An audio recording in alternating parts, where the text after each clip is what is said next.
everybody, and welcome to Winterthur. My name is Collin Hadsell, and this is the Bloom Report, and today I am outside the Sundial Garden. I'm over by Brown's Meadow. I'm taking a little walk. Let's go check it out.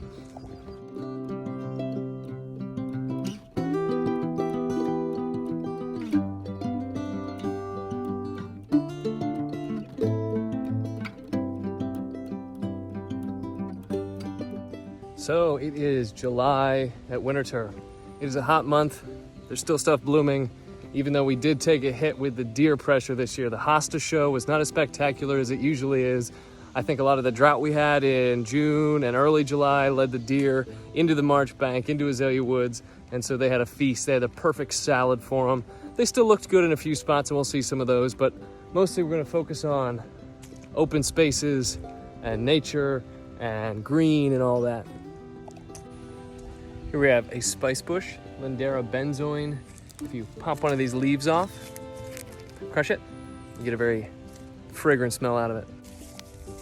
Here we are at the edge of Brown's Woods. This is Brown's Meadow. Check out the Queen Anne's lace. I don't know why, but every time I see Queen Anne's lace, I think of Anne of Green Gables. I don't know if it's just a name reference or what, but there's something about that flower that feels like that book to me. And I get that a lot with a lot of flowers. You know, that's how I remember the names. I connect them to different things, you know, so Queen Anne's lace, Anne of Green Gables. There we go. I think the Latin is Daucus carota, because it's in that carrot family somehow, or pseudo-carrot. There's the sycamore of Sycamore Hill behind me, full of concrete. If you haven't heard that story, come out to Winterthur, take a tram tour, and you'll hear that story. It's really cool. It has finally cooled down a little bit. I'm here hanging out beneath this Catalpa Tre, which has these great little bean pods that hang down. Very delicate looking, sort of jungly almost tree this time of the year. And it's not as hot as it has been. Man, for a little while there, it was hard to be a gardener. Those months you're like, oh my goodness, what did I get myself into? But then that heat breaks and we get a little rain and things get green again and lush, and you remember, man, this is a beautiful place to be. Gardening is wonderful. I love being outside all the time. And then it gets hot again and you have the same existential crisis.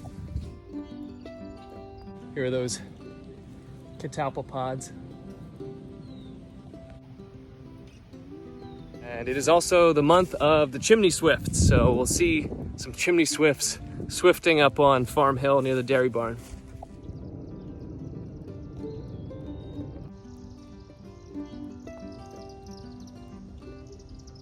It is very sunny in the sundial.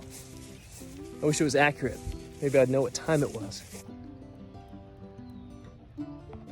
It is the perfect time to be here. It is the witching hour. You have the light filtering through the trees, and it is just fantastic to be in the garden. Everything is soft and nice, and the temperature cools down just a little bit. All the birds are out catching bugs.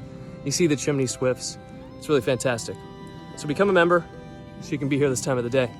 It's a special place all the time, but especially this time of the night. And in the summer, when everyone's on vacation, it's like your own private garden. There's like no one here. It's fantastic. Over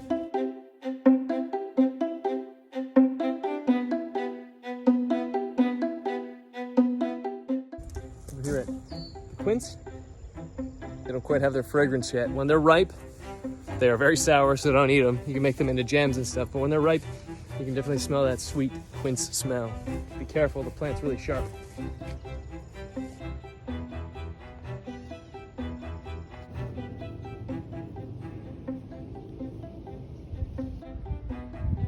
Sun's set a little bit now. We will also check out the sheep, the goats.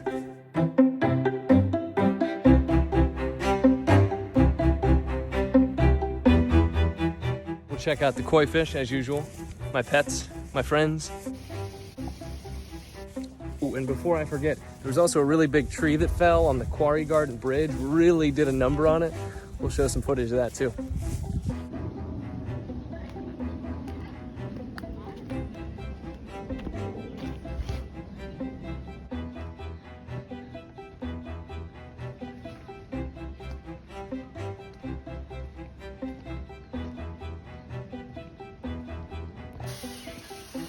As always, thank you so much for watching. I hope you enjoyed this Bloom Report.